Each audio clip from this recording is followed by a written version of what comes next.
I want to start with the quote that was on the advertising, for the blurb for this event, the quote that was at the top, which was by the cultural commentator Stuart Hall, which was that identity is not in the past to be found, but in the future to be constructed. And this idea that we construct our own identities, of course, is a very common one. It's been very common throughout the 20th century. So sociologists and historians, as well as cultural critics and philosophers, often talk about how we construct our identities, and our identities are formed partly through the influences of society and those around us.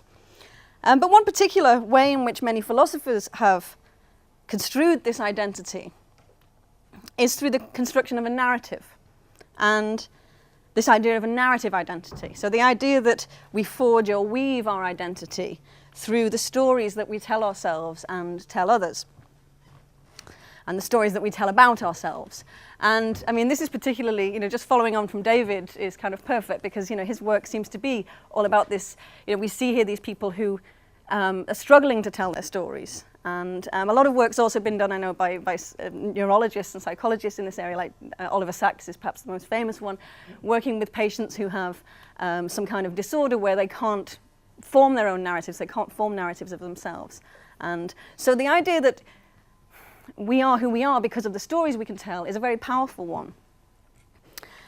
And with the explosion of social media in the last, at least in the, over the last decade in particular, there's a temptation to think that, it's an obvious temptation to think that in this present culture and climate of constant self-expression and self-recording and self-presentation, we might think this is a climate in which the technologies can really help us to achieve this construction of identity and this narrative identity. And I looked up some figures the other week. Now, you probably know this far better than I do. These are probably out of date already, because it was like a week ago that I looked these up. 600 million people signed up to Twitter. Now, not that they're all active, of course. A lot of people are signed up and they don't tweet, but nonetheless, there are, so I read, 58 million tweets on average per day. There are over 100 million blogs on Tumblr alone, 1.28 billion people on Facebook updating their statuses, and 200 million Instagram accounts. So this is a lot of self-presentation, a lot of putting ourselves out there. And, frighteningly, we heard earlier in Roger's brief talk about this possibly fake or real living on initiative, like living on via tweets after you die, which, we all seem to find quite frightening. But this idea then that not only could these technologies be helping us create narrative identities, but they could even continue to do so, continue to extend our identities after we're dead.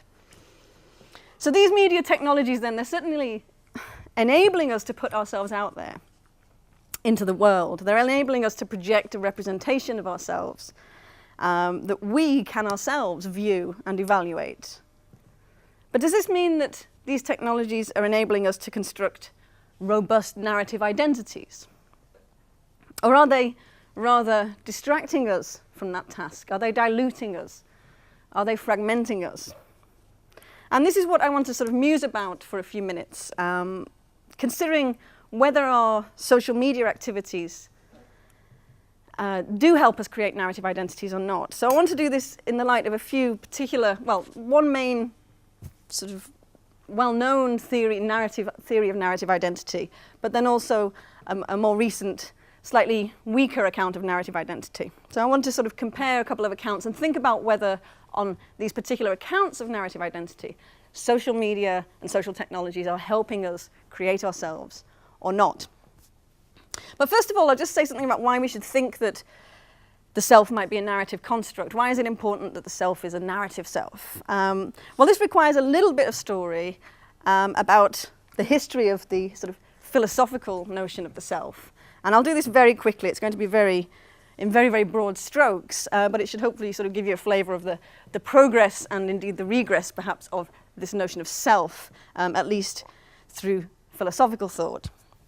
So I'll begin, not at the very beginning, begin sort of with the modern period. Okay, so the modern period is the period that philosophers refer to the modern period. It's the period that has its roots in the Renaissance, and its apotheosis in that cultural and intellectual period that we call the Enlightenment.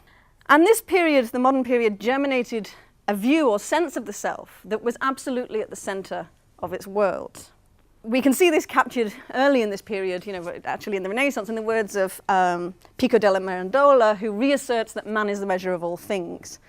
And the idea here is that whereas in earlier periods, in the medieval period, with its much more rigid social structures, its sort of feudal systems, whereas in that period, king or lord or church or religion was the authority that the ordinary individual looked up to and from where they got their knowledge.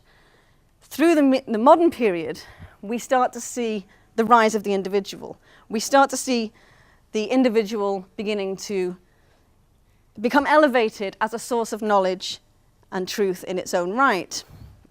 So key themes of Enlightenment thinking include this emphasis on truth with a capital T and rationality, and the power of the individual human subject to reason, to use its rational capacity, and to arrive at knowledge of reality based on its own experience of reality. And the rise of science, of course, occurs alongside this, and by science here I mean the possibility of and the faith in natural explanations of reality as opposed to supernatural explanations of reality. And so nature becomes the source of knowledge. And so accordingly, this period sees the rise of the individual and of individual autonomy replacing authority. So by the time we get to the apotheosis of the modern period, we see the great modern philosophers like René Descartes presenting the self as the very source of knowledge. So the one thing for Descartes, the self is the one thing that cannot be doubted. The thing that begins with "I think," therefore everything else follows from that. The modern period, in short, then gave us a self with a capital S. So it gives us a self that's a sovereign self. It's an autonomous, independent, knowing subject. A subject whose experience of the world is the basis for truth and knowledge. So this is a wonderful, sovereign self. But this sovereign self was not long for this world, because following fast on modernity, of course, was the postmodern period. And the postmodern period ushered in the destruction of this stable sense of identity, this stable notion of the sovereign self. Postmodern ideas are, of course, reactions to those of modernity. And in particular, we see with postmodern thought the rejection of the idea that truth with a capital T is possible and that it's even attainable, because postmodern thought began to be critical of the idea that we somehow have a direct, unmediated access to reality. One of the basic problems with truth is, problems with knowing truth is, of course, the problem of language. Knowledge is mediated by language, but postmodernists came to think that language can't adequately relate truth. And the reason is that there's a disjunction that exists between our worlds and the realities that our words and the realities that they purport to reflect. In postmodern thinking, language is no longer seen as actually hooking onto the world. Language is rather seen as a human construction. And so it doesn't actually convey objective reality. Now, if language can't be used to properly represent reality, if words don't accurately reflect objective reality, then we can't know objective reality. What we do with words is rather create reality. We create our own experience of the world.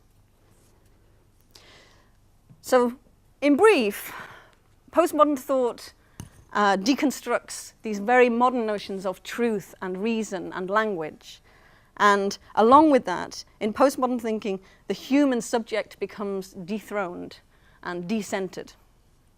It's no longer the center of the world and the source of knowledge. So the postmodern self then is, if you like, a self in trouble. One way of looking at it is to say it's a self in trouble. It's a self which has lost its footing or lost its moorings as the central agent of experience and knowledge. So what are we to make of our identity under these postmodern conditions? The postmodern self can be thought of as a self that's adrift in a sea of language, of perspectives, of realities, plural, none of which is stable or privileged. And there is no internal fixed identity.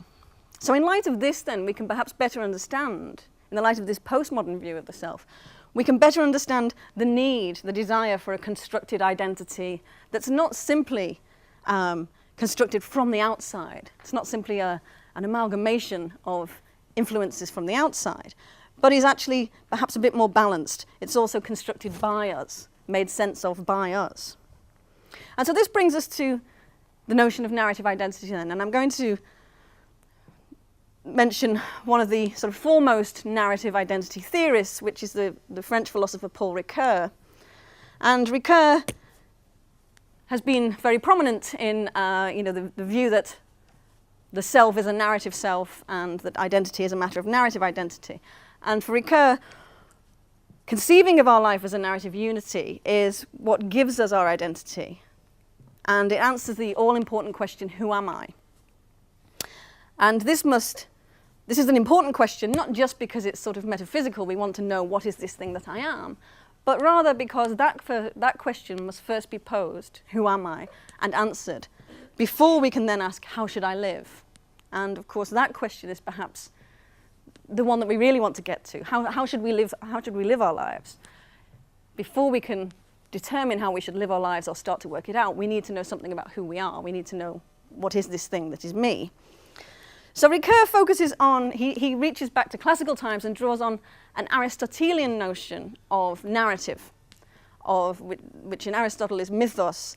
And the important thing about narrative for Ricoeur is not that it's a story, but that it's emplotment, that there is an act of emplotment that goes on. And this emplotment is a kind of configuration. It's a making sense of a multitude of diverse elements. So Ricoeur refers to it as a synthesis of the heterogeneous. And it synthesizes, the act of emplotment, the act of telling a story, forming a narrative, it synthesizes on three different levels. It gathers together multiple incidents and events into a unified and complete story. It gathers together contingent factors into a totality, which grants concordance to discordance.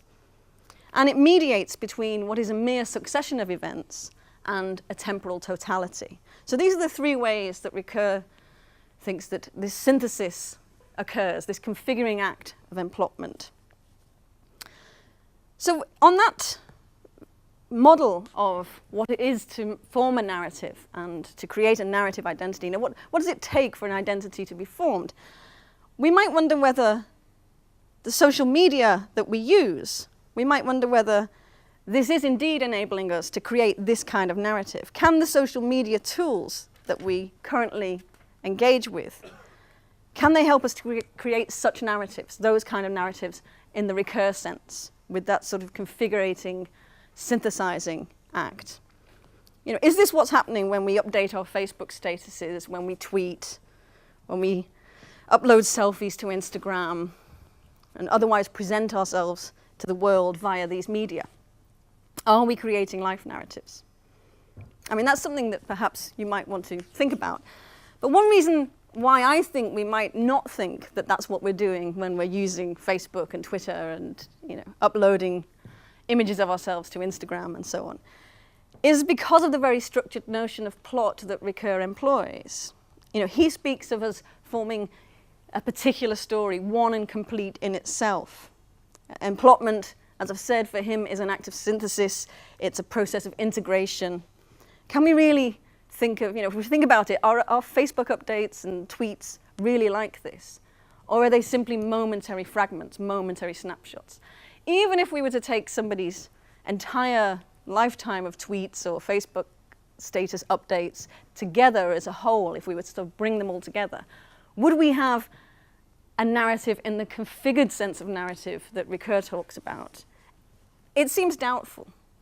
And this thing with the tweeting on and living on after you die, would this really be a configured, a synthesized narrative? It's possible, of course, that blogs could perform this function. Blogs are much more, they can be used much more like diaries.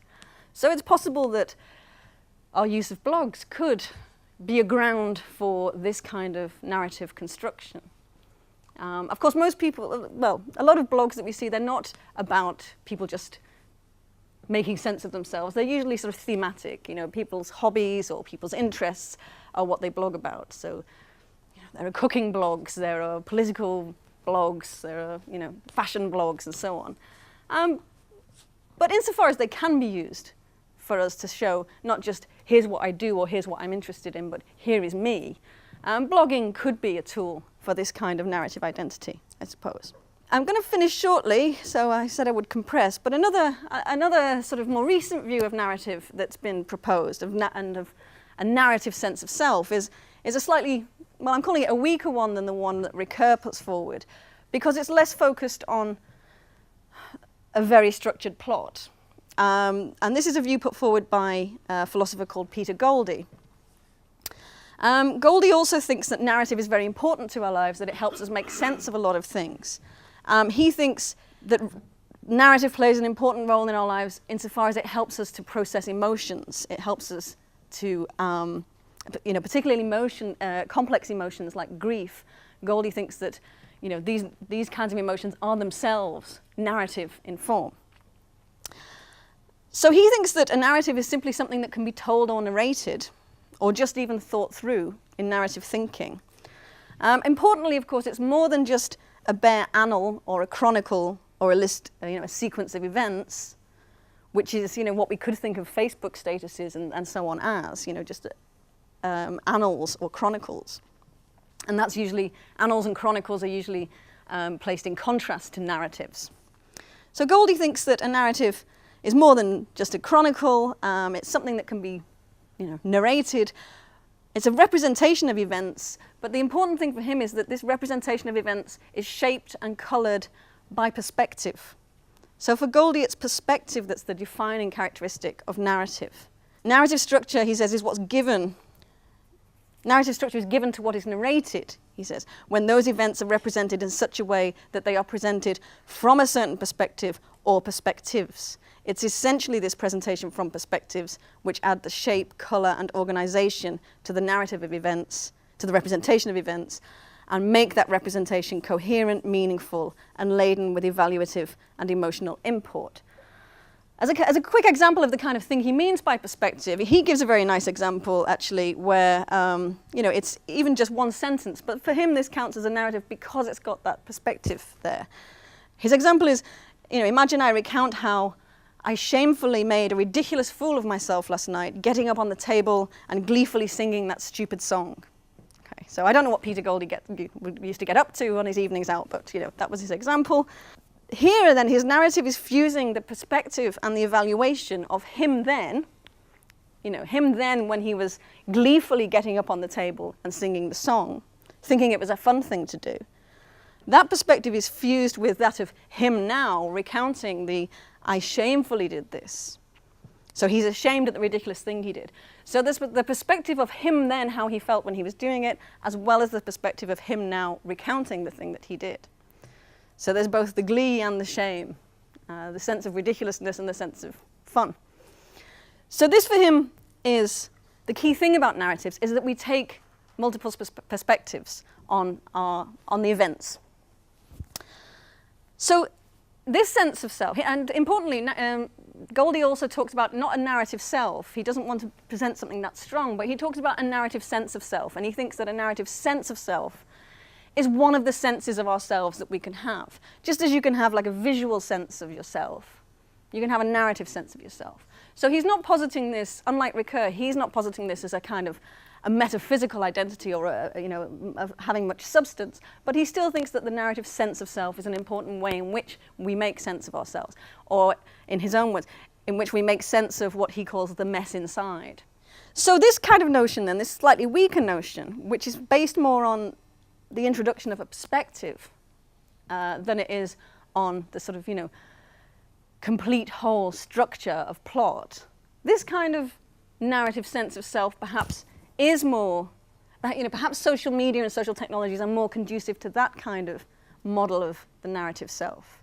If we think about even brief things like updates, you know, if a person is sufficiently reflective and evaluative and critical when they think about an event and they report some kind of update on their social media about it.